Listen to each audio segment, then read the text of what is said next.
Welcome back. The details. President Abdel Fattah al-Sisi underwent on Saturday the medical exams required to run for presidency. According to the National Elections Authority, the NEA, presidential candidates must submit to medical examination by the General Administration for specialized medical councils. Al-Sisi's checkup comes after he announced that he intends to run for a third term in December's presidential elections. Notary offices have started receiving endorsements for candidates on September 25th. In order to qualify for the elections, candidates must receive endorsements from 20 MPs or 25,000 citizens across at least 15 governorates, with at least 1,000 endorsements from each governorate. This will be the fourth presidential election since the 25th of January uprising in 2022. The latest presidential elections was held in 2018.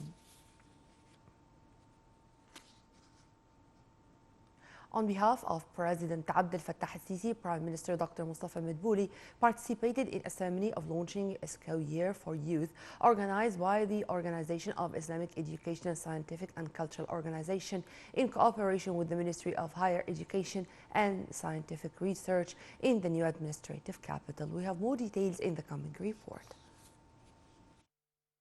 On behalf of President Abdel Fattah al-Sisi, Prime Minister Dr. Mustafa Madbouli participated in a ceremony of launching ISCO Year for Youth, organized by the Organization of Islamic Educational, Scientific and Cultural Organization, ISCO in cooperation with the Ministry of Higher Education and Scientific in new administrative capital.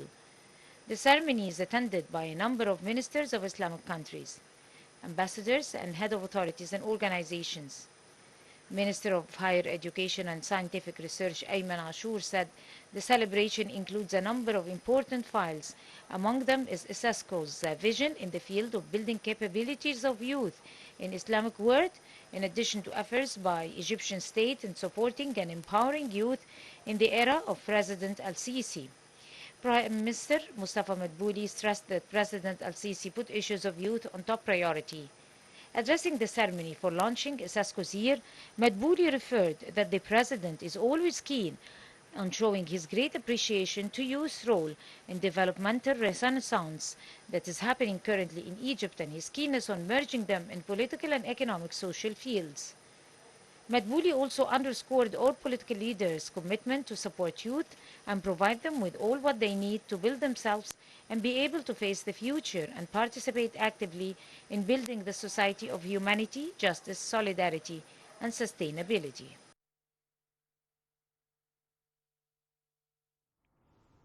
The Egyptian Ministry of Foreign Affairs warned on Saturday of grave consequences from escalating violence between the Palestinians and Israelis. We have more details in the coming report. Egypt has warned against serious repercussions of the ongoing escalation between the Palestinian and Israeli sides in the aftermath of a series of attacks against Palestinian cities. In a statement by the Foreign Ministry on Saturday, Egypt called for exercising maximum self-restraint to avoid bloodshed and protect lives. The ministry said the continuation of violence could lead to dangerous consequences, which it added would negatively affect the future of truce efforts. The statement noted that Egypt has urged active parties internationally that are involved in supporting efforts to resume peacemaking to immediately intervene to stop ongoing escalation and called on Israel to stop attacks and provocative acts against the Palestinian people and to abide by international humanitarian law rules. Meanwhile, Foreign Minister Sameh Shoukry held intensive talks with his counterparts and a number of international officials concerning the ongoing Palestinian-Israeli escalation.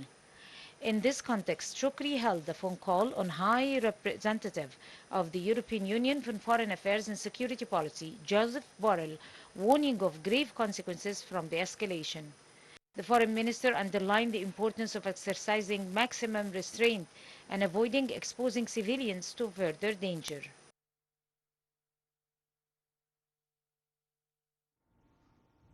In the same context, Minister of Foreign Affairs Sameh Shoukry reviewed with his Jordanian counterpart Ayman Safadi the escalation of violence between the Palestinian and Israeli sides via phone. The two officials expressed deep concern over the dangerous consequences of the escalation of tension. Shoukry highlighted the importance of rallying up international and regional efforts to halt such escalation of violence and to exercise utmost self-restraint to avoid more casualties and ensure that the security situation would not go out of control. The two Arab top diplomats agreed to hold consultations and coordination in the coming hours in this regard.